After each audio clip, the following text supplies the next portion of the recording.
은혜를 감사합니다. 주님께 주에 사는 거룩한 자녀들의 예배를 기뻐 받으심을 믿습니다. 영과 진리로 예배하는 우리 모두가 되게 하옵시고, 우리 모두가 주님을 만나는, 주님을 배우는 거룩하고 복된 예배가 되게 하여 주시옵소서.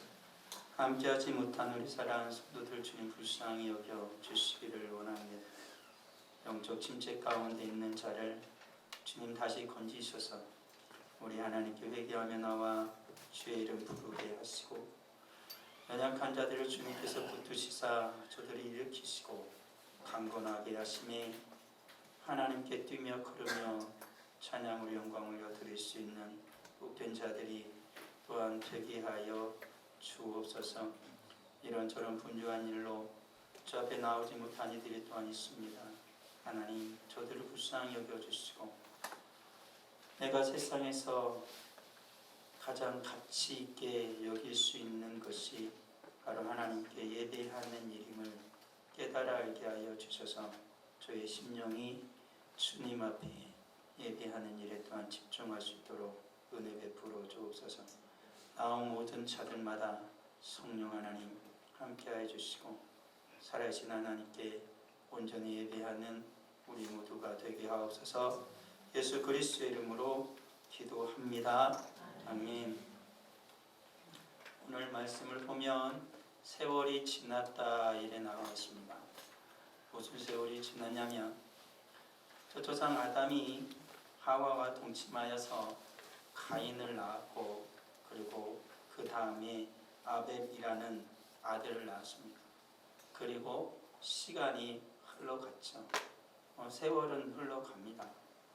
어떻든지 간에 좋은 세월이어도 흘러가고 나쁘고 슬픈 세월이어도 흘러갑니다.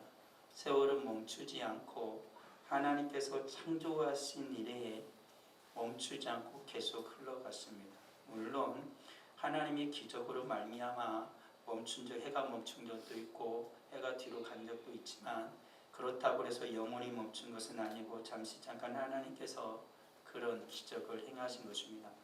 변함없이 세월은 계속 흘러가고 지금도 세월은 흘러가고 있다라는 것입니다. 내 세월은 흘러가는데 분명 반드시 흔적을 남깁니다. 우리가 살아가는 세월의 흔적은 반드시 남게 되어지죠. 저도 50이 훌쩍 넘었고 60살, 70세, 90세를 넘으신 우리 어르신도 계신데, 내가 살아온 세월 속에는 반드시 흔적을 담습니다. 지금 나의 모습은 내가 지금까지 살아온 세월의 흔적을 지니고 있는 것이죠. 그와 같이 우리들이 신앙생활을 하면서도 흔적을 남길 수밖에 없다라는 것입니다.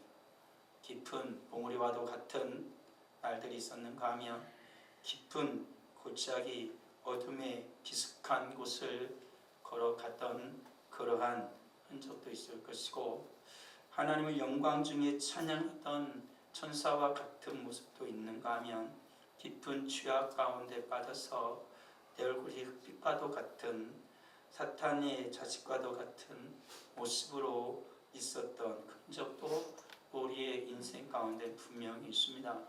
그렇지만 우리들이 세월을 살아가는 날들 동안 잊지 말아야 할 건 뭐냐면, 우리들이 하나님의 자녀이다라는 사실은 잊어서는 안 됩니다. 하나님의 자녀로서 해야 할 첫 번째 의무랄까요? 그건 바로 하나님을 예배하는 것이다 라는 것입니다. 오늘 가인과 아벨도 하나님을 예배했습니다. 하나님께 제물을 드리는 행위, 저것이 오늘날의 신약적으로 바뀌면은 모두 다 동일하진 않다고 할 수 있지만 하나님을 예배하는 것입니다. 하나님께 제물을 드렸습니다.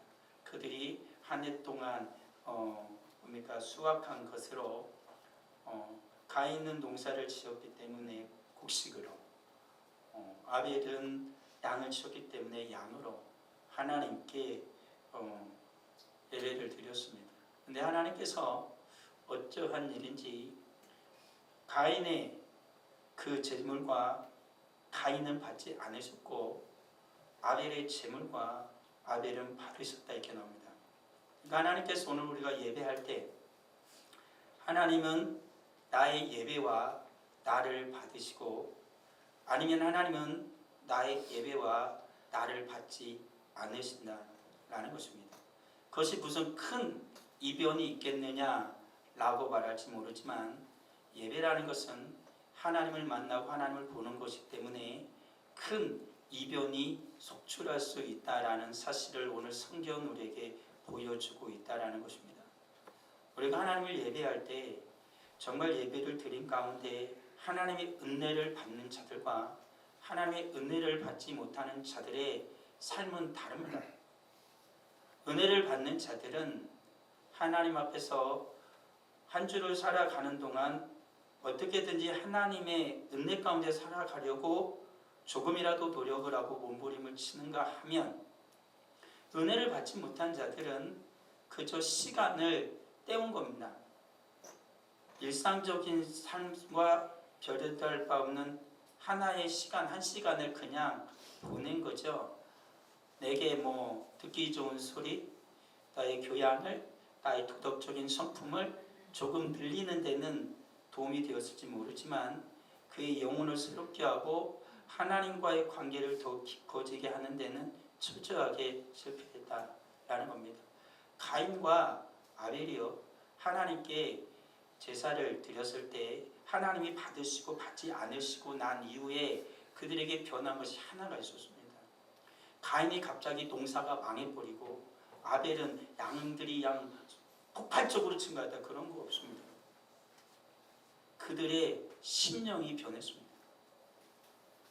하나님께 예배를 드리자 그의 제물과 아벨을 받은 아벨의 그 심령은 변했습니다. 하나님 앞에 선한 자로 변했고 가인의 심령도 변했습니다. 그 심령이 악해졌습니다.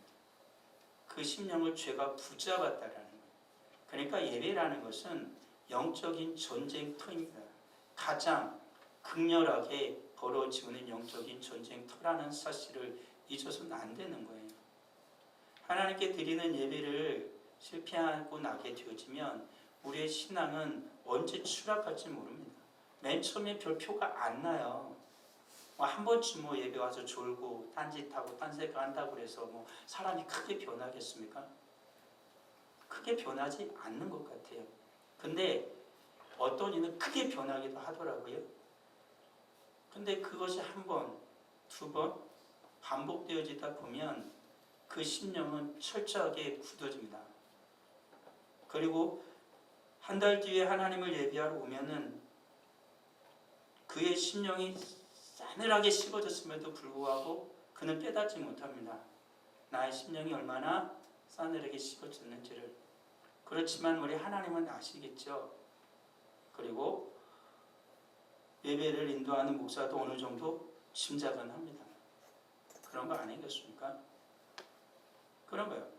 가인은 결국에는 그의 심령이 악하게 변화되어져서 동생 아벨의 제사를 받으시는 하나님 앞에서 얼굴빛을 붉히기 시작한 겁니다. 못마땅한 거죠. 굉장히 기분이 안 좋았습니다. 그래서 분에 따른 건 뭐냐면 분노가 차올랐다, 이런 뜻입니다. 얼굴빛이 붉게 변했어요. 그렇잖아요. 사람이 화가 나면 얼굴이 빨개지잖아요. 그래 됐다라는 거예요. 그래서 하나님께서 가인한테 말을 한 겁니다. 저 말은 7절의 말씀이거든요. 같이 한번 읽어볼까요? 내가 선을 행하면 어찌 낯을 들지 못하겠느냐? 선을 행하지 아니하면 죄가 문에 엎드려 있느니라. 죄가 너를 원하나 너는 죄를 다스릴지니라. 아멘. 그런 거죠. 선을 행한다라면 어떻게 너의 얼굴을 사람들 앞에 보여주지 않을 수 있겠냐는 거예요. 저 말은 왜 뭔 말이에요? 지금 가인의 얼굴빛이 어떻게 되세요? 화가 나가지고 새빨개졌단 말이에요. 이 얼굴을 가지고 누구한테 나가겠습니까? 그러잖아요. 싸우자는 거지. 그러니까 주님 말씀하는 거예요. 선을 행하면 너가 어떻게 그 얼굴을 사람들에게 보여주지 않을 수 있겠냐? 보여줄 수 있다는 겁니다. 악을 행하는 악한 자들도 자기 얼굴을 어떻게 저 천사처럼 변신시켜가지고 가면 쓰고 가잖아요. 나는 마귀 새끼처럼 닮았어요. 나는 악한 자입니다. 하고 막 사람들 돌아다니는 사람 있어요. 깍두기 아니고서는 그러지 않겠죠. 그렇지 않겠습니까? 사람들을 강도짓 하려는 악한 놈들이 아니고서는 그러지 않겠잖아요. 우리들이 누가 그런 악한 모습을 하고 돌아다니니까 내 마음이 악이더라도 선한 자처럼 하고 다니겠지. 그런 거예요. 그러니까 너가 선을 행한다라면, 너 안에 선이 있다라면 어떻게 너가 얼굴을 사람들이 들지 못하겠느냐라고 말합니다. 선을 행하지 아니하면 어떻게 된다는 거예요? 죄가 문에 엎드린다. 성경 그대로예요. 죄가 문 앞에 엎드려져 있어요. 엎어져 있대요. 죄가 문 앞에. 앉아서 기다린다는 거예요. 그러면서 그 죄가 문 앞에 엎드려서 나를 갈망해요. 열망하는 거예요. 죄가 원한단 말은 뭐냐면 나를 멸망해. 막 죄를 지키를 간절히 소망한다면 죄가 문 앞에서 엎드려 있어가지고 이렇게 앉아서 기다린다는 거예요. 문을 여는 순간, 집을 나오는 순간 그런 거죠. 이게 여러 가지 면이 있지 않겠어요? 집안에서는 막 울그락불그락 승질 나가지고 막 하고 있다가 나갈 때는 얼굴빛이 변해야지. 나도 여전히 그 마음은 어떻게 악하잖아요. 죄가 그를 삼킨다는 거예요. 그럼에도 불구하고 너는 어떻게 해야 돼? 그 죄를 다스려야 한다. 성경 그대로입니다. 네가 죄를 어떻게 다스려야 된다. 죄를 다스리는 방법에 대해서 성경은 오늘 말씀을 비추어 보건데 어떤 겁니까? 하나님 앞에 예배자로 나아가서 예배자로 성공하는 겁니다. 하나님을 만나야 된다는 거예요. 하나님을 만나지 못하는 순간 죄는 그를 지배합니다. 왜 그렇죠? 초토상 아담이 범죄한 이후부터 이 세상은 죄가 관영하기 시작합니다. 죄가 지배하는 세상으로 변한 거예요. 이 죄를 지배하는 세상 속에서 그 죄를 죽이고 죄를 지배할 수 있는 방법은 뭐냐면 하나님 앞에 나가서 하나님을 계속 보는 거예요. 아담과 하와가 범죄하는 순간 그들에게 단절된 것 한 가지, 그건 뭐냐면 하나님과의 단절이에요. 하나님을 못 보게 됐다는 거예요. 그러니까 그들이 다스리기 시작한 건 죄이기 때문에 하나님을 보지 못했고, 죄가 그들을 계속 지배하니까 그들이 죄에서 벗어날 수 있는 건 뭐예요? 하나님을 봐야 된다. 그걸 하나님은 어떻게 했었어요? 오늘날에는 하나님을 예배하는 거예요. 그리고 구약에서는 하나님께 제사함으로 말미암아 그들의 죄를 회개하고 다시 하나님을 보고 나와서 그들이 이 땅 가운데 살아서 하나님이 은혜를 베풀어 주셨다라는 겁니다. 예배라는 것은 영과 진리로 예배하는 것이다 라고 성경은 말씀하고 있다라는 거예요. 지금이 바로 하나님께 예배하는 때고, 지금 바로 하나님이 예배한 자를 찾으신다라는 거예요. 지금 예배하는 자를 찾으세요. 지금 오늘 이 순간 하나님이 예배하는 자를 찾으세요. 왜요?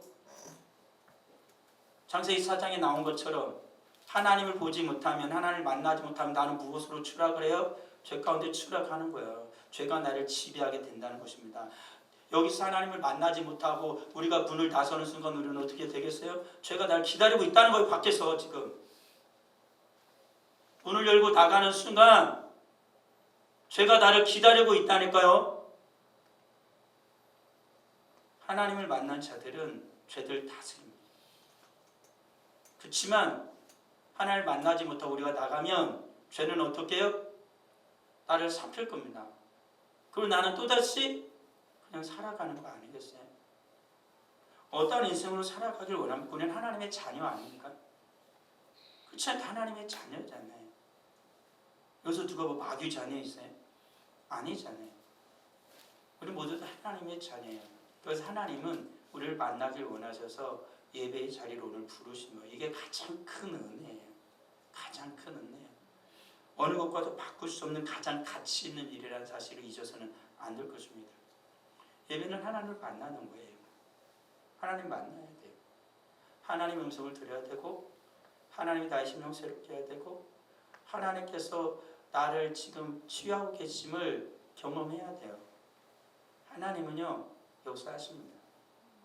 시간이 많이 흘렀어요. 세월은 계속 흘러간댔어요. 시간이 계속 흘러간댔어요. 벌써 우리들이 예배를 드리면서 기도했고 찬양했고 또 우리 하나님께 영광 올려드리고 지금 설교 시작한 지가 지금 한참 흘러갔어요. 시간이 계속 지나고 있어요. 정신을 차리세요. 다시 예배 자리로 돌아오셔야 됩니다. 영과 진리로 예배하는 걸 하나님은 보고 계세요. 내가 몸뚱아리 와가지고 하나님 앞에 도장 찍고 가는 거 헌금하고 가는 거 뭐 필요한 예배 순서죠. 그렇지만 가장 귀한 건 그런 게 아니에요. 하나님을 만나는 거예요. 자식이 부모를 찾아왔어요. 가지고 먹을 것도 사오고 용돈도 드려요. 가지고 엄마가 얘기하는데 아무 듣지도 않아요. 아빠 얘기하는데 듣지도 않아요. 가지고 지하일만 안 하고 친구랑 전화하고 그리고 자기 컴퓨터 게임하고 그리고 자기 급한 일 사무만 보다가 그 부모님하고 얼굴도 제대로 보지도 않고 부모님 인사도 안 하고 그냥 문을 확 닫아 버렸어요. 본인 기분 되게 좋겠죠. 돈도 좋겠다. 냉장고도 빵빵하게 채워줬겠다. 부모님 기분 좋을까요? 뒤를 돌아보면서 얼마나 씁쓸할까? 내가 뭘 했지?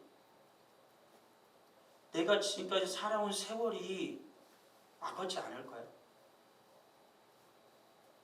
우리 하나님께서 우리를 예배자로 세우시기 위해서 우리가 찬양한 것처럼 예수 그리스도께서 나를 위해 피를 흘리셨어요.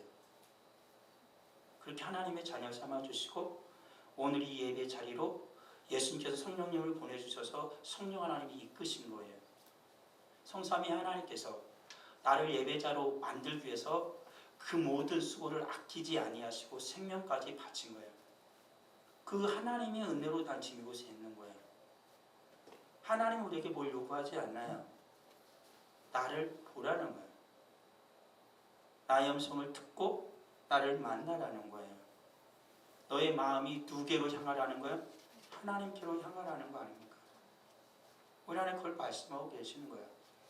우리가 하나님을 만나고 하나님의 음성을 듣고 찬송 속에서 기도 속에서 말씀 가운데 하나님이 나를 만지시기를 소망하면 하나님 반드시 역사하십니다. 역사하시는 거예요. 그렇게 영과 진리로 예배하는 자들은 반드시 하나님을 믿음으로 봐요. 믿음으로요. 아벨이 가인보다 나았다고 한 건 성경에서 딱 한 가지를 집어요. 그건 뭐냐면 믿음이에요. 하나님이 나를 만나 주신다라는 믿음이에요. 하나님이 나의 예배를 기다리신다라는 믿음이에요. 하나님은 살아계신다라는 믿음이에요. 하나님은 나를 고치시고 치유하실 거라는 믿음이에요. 하나님 내 기도를 들으셨고 응답하실 거라는 믿음이에요. 하나님 내 찬양을 들으실 거라는 믿음이에요. 하나님은 나를 받으실 거라는 믿음이에요. 그 믿음으로 하나님께 예배할 때 하나님이 나를 받으시고 나를 만나주시고 하나님이 나의 눈을 열어 하나님을 보게 하시는 거예요. 그게 바로 믿음으로 하나님을 예배하는 거예요. 영과 진리로 예배하는 자는 바로 믿음으로 하나님을 예배한다는 거예요. 성경에 보면 상한 심령으로 예배하는 자, 하나님께서 그런 예배를 원하신다라는 부분이 나와 있어요. 이건 시편 51편 17절에 나오는 말씀인데 이것은 시편 51편은 다윗의 시편이에요. 이 다윗의 시편 51편은 다윗이 언제 지은 시편이에요? 밧세바와 간음하고 나서 나단 선지자가 와서 다윗을 심하게 책망했을 때예요. 네가 바로 그 도적이다. 네가 바로 그 살인자다 라고 책망했을 때 다윗이 거기서 무릎을 꿇은 게 바로 시편 51편이에요. 시편 51편에 보면 여러 가지 이야기가 나와요. 그 가운데 한 가지가 뭐냐면 다윗은 하나님을 계속해서 예배하는 자였거든요. 그는 어떤 악조건 속에서도 하나님을 예배하는 일을 멈춘 적이 단 한 번도 없었어요. 사울에게 쫓길 때도 자기 아들에게 쫓길 때도 모든 일이 다 있을 때도 어린 시절 양을 칠 때도 그는 하나님을 예배하는 자였어요. 전쟁을 나갈 때도 그는 하나님을 예배하는 자였어요. 그러니까 그는 늘 하나님을 만나는 자였다라는 거예요. 근데 다윗이 죄에 묶인 날이 있었다는 거죠. 밧세바를 간음한 그때요. 그리고 자기의 충성스러운 우리아를 죽였던 그때요. 그때부터 그는 하나님께 예배하러 갔어요. 제사 드리러 갔다고요. 왕이니까 제사 드리러 가야 되죠. 다윗은 그런 사람이니까. 근데 그는 몰랐어요. 자기 마음이 점점 하나님께서 멀어져 가고 있고 하나님을 바라보지 못하고 있다는 것을 몰랐던 거죠. 나단의 심한 책망을 듣고 비로소 다윗은 깨달아요. 자기의 마음이 하나님 앞에서 어느덧 부요해져 버린 거예요. 하나님 없어도 될 것 같은 생각이 그는 먹지 않았다라고 생각했지 모르지만 그 속엔 지배하기 시작한 거예요. 그래서 오늘 시편 51편 17절과 같은 고백을 한 거예요. 하나님이 원하시는 제사는 상한 심령이에요. 천천의 수양의 기름과 만만의 모든 제물을 드리는 거 하나님은 그걸 원하지 않아요. 하나님은 상한 심령이에요. 저건 뭐냐면 하나님을 만나기를 원하는 갈급한 마음이에요. 사슴이 시냇물을 찾기에 갈급한 같이 주를 찾기에 갈급한 그 심령을 하나님은 만나주시는 거예요. 나는 하나님이 필요합니다. 저는 하나님 없이는 살 수가 없습니다. 하나님, 우리 가정을 붙들어 주셔야 합니다. 하나님, 나의 부모님, 우리 사랑하는 아내와 남편, 내 자녀를 하나님 붙들어 주셔야 합니다. 하나님께 나의 직장과 모든 삶을 붙들어 주셔야 합니다. 하나님 없이는 나는 존재할 수도 없고 나는 살아갈 수도 없습니다. 나에게는 하나님이 필요합니다. 라는 그 상한 심령에 그 심령을 하나님 받으신다라는 거예요. 우리 하나님 오늘 어떤 걸 원하시는 거예요? 믿음으로 하나님께 나아가는 상한 심령. 하나님이 나의 전부라는, 나에겐 하나님이 반드시 있어야 한다라는 그 마음을 하나님은 받으신다라는 거예요. 상하고 통회하는 마음을 주님은 받으시고 주님은 기다리시고 그러한 자가 누구를 만나요? 하나님을 만나는 거예요. 그러한 간절함과 갈망이 없이 하나님을 만날 수 없어요. 죄도 문 앞에서 나를 갈망한다고요. 나를 열망한다고요. 나를 만나려고, 나를 지배하려고. 근데 우리의 심령이 영과 진리 성령 안에서 주의 말씀을 들으며 내가 믿음으로 하나님을 간절히 만나고 싶은 그 열망이, 그 갈망이 그보다 못하다라면 우리가 어찌 하나님을 만나고 죄를 이길 수 있겠습니까? 그렇지 않아요. 하나님을 만나고 싶은 열망이 우리 심령 가운데 예배 때마다 있어야 되는 거예요. 하나님을 만나지 못하면 나는 실패자예요. 아무것도 안 한 것과 별다를 바 없다라는 거예요. 그래서 성경은 우리에게 말씀하고 있는 거예요. 하나님의 예배의 자리로 나오는 자들은 어떻게 한다라는 거예요? 하나님이 그를 사랑하실 거예요. 그리고 하나님이 그 사랑으로 어떻게 할 거예요? 사랑하며 살아가는 자들이 될 겁니다. 안식이 편하여 동생을 죽이려는 마음을 먹는 가인이 아니라 기꺼이 형의 칼을 받아내는, 기꺼이 인간의 모든 죄악을 지고 십자가에서 죽으신 예수 그리스도의 그 사랑으로 살아갈 수가 있다는 거예요. 오늘날에 살아가는 모든 인생들 얼마나 사랑을 받고 싶어 합니까? 이 세상에는 거짓된 사랑이 너무 많죠. 진정한 사랑을 찾기는 정말 어렵지 않습니까? 그렇잖아요. 사랑이 오염된 지는 오래예요. 사랑이라는 단어를 어떻게 정의하기조차 힘든 세월이 됐어요. 시절이 됐어요. 그렇잖아요. 사랑이 뭐냐라고 물으면 누가 사랑을 정의할 수 있어요? 이 세상에서. 성경에서는 분명히 말합니다. 사랑이 무엇인지를. 하나님의 사랑을 아는 자가 이 땅 가운데 진정한 사랑을 행하며 살아갈 수 있어요. 하나님의 사랑이 우리 안에 존재하지 않기 때문에 우리는 거짓된 사랑에 속아서 살아가는 겁니다. 하나님을 만나고 하나님의 깊은 사랑을 경험하지 않는 하나님의 그 사랑으로 사랑하며 살아가는 진정한 하나님의 사람이 되어진다라는 것이죠. 그렇잖아요. 우리가 서로 사랑할 때 세상이 주를 본다 그랬습니다. 우리가 하나님의 사랑으로 서로 사랑할 때 세상이 우리를 통하여 주님을 보는 거예요. 바꿔 말하면 세상이 우리를 통하여 주님을 못 보는 이유는 성경에 나온 것처럼 우리가 하나님의 사랑으로 서로 사랑하며 살지 못하기 때문은 아닐까요? 그러면 왜 그 사랑을 하며 살아가지 못하느냐? 오늘 말씀과 비춰본다라면 우리가 하나님을 예배 가운데 만나지 못하기 때문은 아닐까요? 그렇잖아요. 하나님을 사랑하면 예배 가운데 하나님을 만나야 되는 거 아니에요? 부모님을 사랑하면 부모님께 가서 얼굴을 보고 부모님과 대화하고 부모님의 고충은 무엇인지, 부모님의 마음은 무엇인지, 부모님이 무엇을 원하는지 그걸 헤아려야 되는 거 아니에요? 내 볼 일만 보고 가는 게 사랑하는 겁니까? 부모님은 자식을 위해서 이런 거 준비하고 온다니까 뭐 줄까? 음식도 준비하고 뭐랄까 이것도 준비하고 이것도 준비하겠죠. 뭐 부모님이 준비하는 게 뭐 자식이 가져온 것보다 훨씬 더 못할지 모르지만 부모님이 준비하는 모든 것은 사랑과 마음이 다 넘어가 있어요. 다 쏟아있다고요. 조금 깔끔하지 못하고 정갈하지 못하고 정말 조금 음식 맛이 좀 예전 같지 않고 부모님 음식 맛이 좀 변한 것 같아도 거기엔 사랑이 계속 묻어가 있는 거예요. 그렇죠? 근데 그 거들떠보지도 않고 그냥 쌩하고 나갈 거예요. 그런 거죠. 모르는 거 아니에요. 하나님이 나를 어떻게 사랑하시는지 우리가 안다라면, 그 예배 자리를 부른 성삼위 하나님의 사랑 우리가 안다라면 어찌 그 사랑 우리가 받지 못했었어요? 어찌 그 사랑을 원하지 않아요? 그 사랑을 받아야 되는 거 아닙니까? 그 사랑을 주시길 원하는 하나님 앞에서 그 사랑을 받고요. 다시 이 세상에서 수많은 오물들로 뒤집어쓴 나의 영혼과 나의 심령과 나의 몸을 다시 깨끗이 닦아내야 되는 거 아닙니까? 그리고 다시 주님의 신령한 옷을 입고 나가야 되는 거 아니에요? 그게 성도 아닐까요?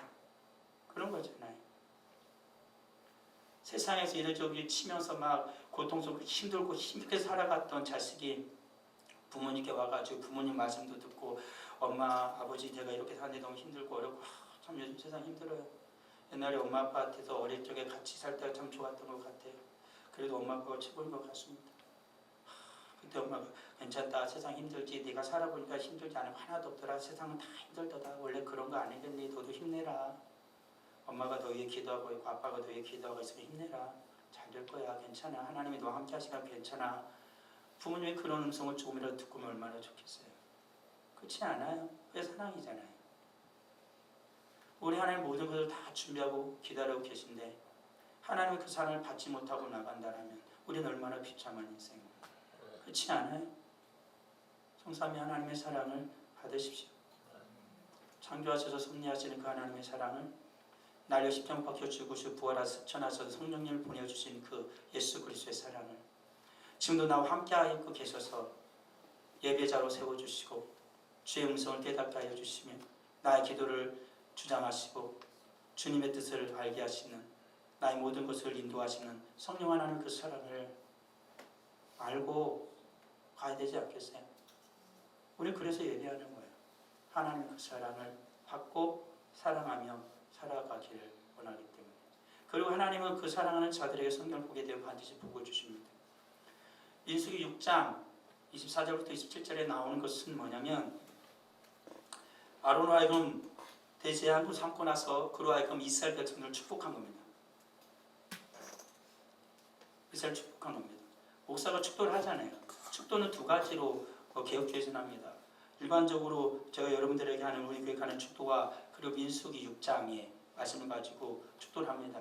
바로 이런 겁니다.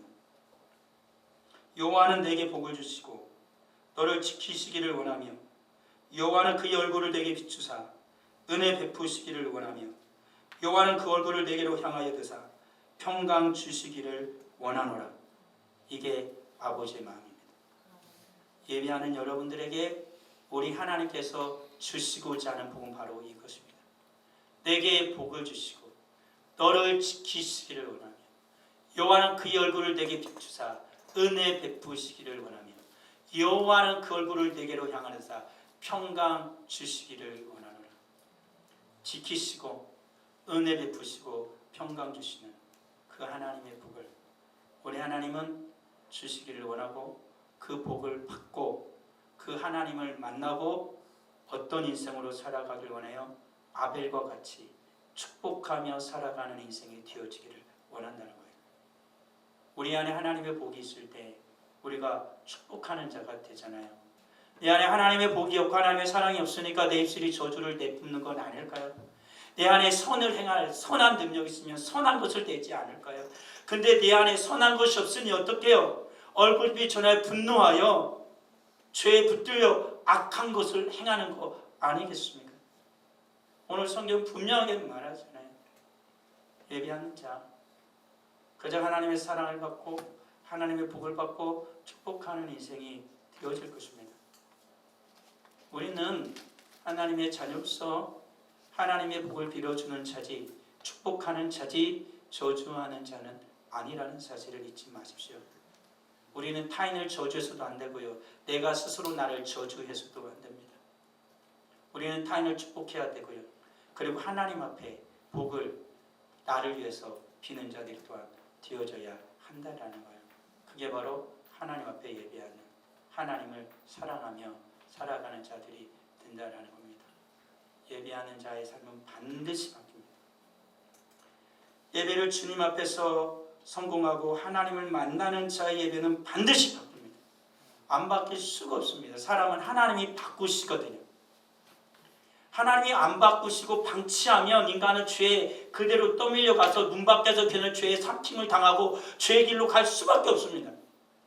그게 인생이에요. 예배에 승리하는 자, 하나님을 만나는 자는요, 믿음으로 사는 자가 될 것입니다. 그렇지만 예배에 성공하지 못하고 하나님을 만나지 못하는 자는 믿음에서 점점 멀어질 것입니다. 어느 누가 그렇지 않다고 장담합니까? 저는 그렇지 않은 사람을 본 일이 없습니다. 다 떠나더라고요. 예배를 제대로 드리지 못하는 사람은 다 믿음에서 떠나더라고요. 확실합니다. 하지만 힘들고 어렵고 정말 궁핍해도 하나님 앞에 온전한 예배를 드리고 하나님을 만나는 자는 믿음으로 살더라고요. 하나님 앞에 예배는 생명이에요. 예배는 생명이라고요.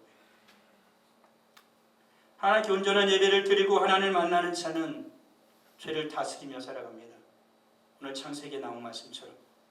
그렇지만 하나님을 온전히 예배하지 못하고 하나님을 만나지 못한 자는 결국에 죄의 노예가 될 수밖에 없습니다. 죄의 노예로 살아갑니다. 어느 누가 그렇지 않다고 말할 수 있나요? 저는 그렇다라고 말할 수 있습니다. 성경이 그렇게 말하니까요. 주님은요, 우리에게 모든 선한 것과 모든 좋은 것과 사랑을 다 제시하셨습니다. 이거를 받으라고 주님은 손을 내밀고 계시고, 주님은 그걸 받으려면 어떻게 하고 그걸 받으시죠? 주님을 만나야죠. 만나야죠. 그게 예배라고요. 만나면 받을 수 있어요. 못 만나니까 못 받고요. 주님이 주셔도 안 받으니까, 만나도 안 받으니까 못 받지요.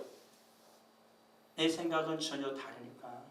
부모님 아무리 좋은 음식, 맛있는 음식 사랑으로 준비해놔도 내 입맛 안 맞고 먹기 싫다고 집 뒤쳐 그냥 동돌아 쪽 가서 밖에서 자기가 외식하겠다니 그걸 어떡하겠어.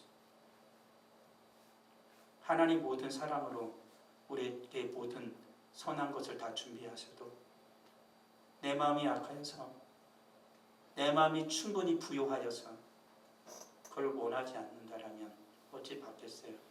타락했던 죄악 가운데 있던 다윗처럼 받지 않겠다면 어떡하겠어요?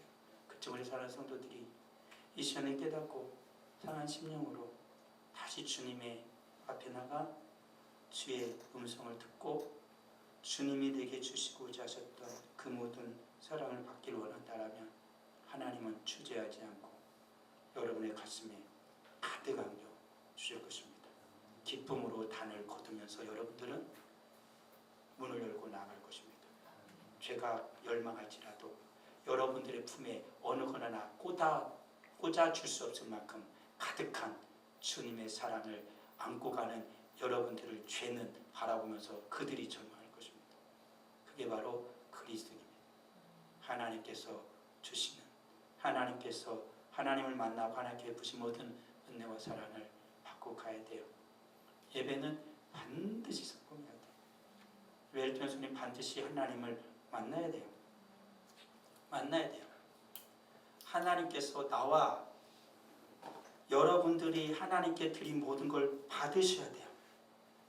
하나님 오늘 나를 받으시고 여러분의 고민, 여러분의 꿈, 여러분의 비전, 여러분의 바람, 여러분의 질병 모든 걸 하나님은 받으십니다. 그리고 하나님 그를 고치시고 치유하시고 새롭게 하시고 하나님 인도하십니다. 우리 하나님은 전능하신 하나님이시고 사랑의 하나님이시고 못하실 리 없는 선하신 우리 아버지 하나님이십니다. 하나님이 오늘 우리를 이곳에 부르신 이유는 나와 나의 모든 것을 받기 위함입니다. 예배에 성공하는 자, 하나님을 만난 자는 하나님이 반드시 그 모든 것을 안으실 겁니다. 그리고 하나님께서 해결할 것은 해결해 주시고 채워주실 건 채워주시고 비워낼 것은 비워내 주시고 멸할 것은 멸할 것이고 새롭게 하실 건 새롭게 하실 것입니다. 그게 우리 하나님이십니다. 예배에 반드시 성공해야 하는 이유가 여기에 있는 것이지. 우리가 예배를 하나님께 온전히 드릴 때 우리는 성숙할 것이고요. 우리 산성도들 잊지 마십시오. 예배는요, 우리가 드릴 수 있는 가장 가치 있는 일이라는 사실을 잊어서는 안 돼요. 내가 할 수 있는 가장 가치 있는 일은 예배예요. 그 어떤 것도 아니에요. 좋은 직장을 얻는 것, 좋은 반려자를 만나는 것, 좋은 직장에서 연봉을 얻는 것, 좋은 학교에 들어가는 것 아니요. 가장 가치 있는 일은 성도에게 하나님 앞에 예배하는 거예요. 생명을 드릴 가장 가치 있는 일은 하나님을 예배하는 거예요. 우리는 하나님의 나라에 가서 하나님은 너 연봉 얼마 받다 왔어? 너 몇 평 집에 살다 왔어? 너 사회에서 직위가 뭐였어? 하나님 그런 거 묻지 않으세요. 하나님 앞에 나가서 성도가 할 수 있는 건 딱 한 가지예요. 하나님을 예배하는 거예요. 예배하는 거예요. 그러기에 성도에게 가장 가치 있는 건 뭐냐면 하나님을 예배하는 거예요. 우리 사랑하는 성도들, 하나님을 만나셨습니까? 그렇다면 여러분은 온전한 예배자로 하나님 앞에 나아갈 것입니다. 아버지 하나님 은혜를 감사합니다. 오늘 우리 하나님은 이곳에 임재하심을 믿습니다.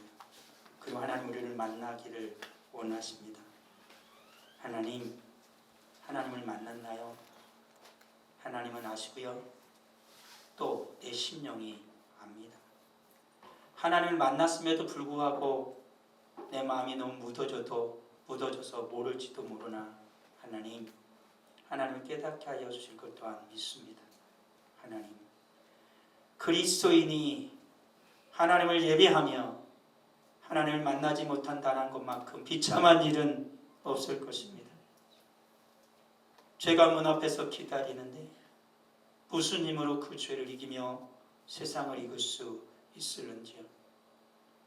하나님을 예배하고 하나님을 만나야만, 하나님의 능력을 힘입어야만 죄를 이기고 세상을 이김을 믿습니다. 하나님, 이 시간에 우리 심령에 충만히 임하여 주시고 우리를 다스려 주옵소서.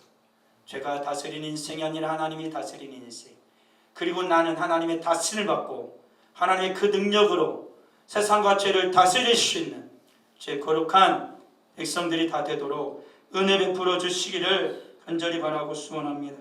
하나님께 11조 예물을 드립니다. 감사의 예물을 드립니다. 정한 금을 드립니다. 들의 성전 하나님 기억하여 주시고 하나님 백배로 갚아 주옵소서. 예비하는 자, 영과 진리로 예비하는 자, 믿음으로 예비하는 자, 하나님의 복을 받고 축복하며 살아가는 하나님의 거룩한 예배자 되게 하여 주심을 감사드립니다. 오직 주 안에서 살아가게 하시고 하나님을 만나며 하나님을 배운 자로 살아가는 우리 모두가 되게 하여 주옵소서. 예수 그리스도 이름으로 기도합니다. 아멘.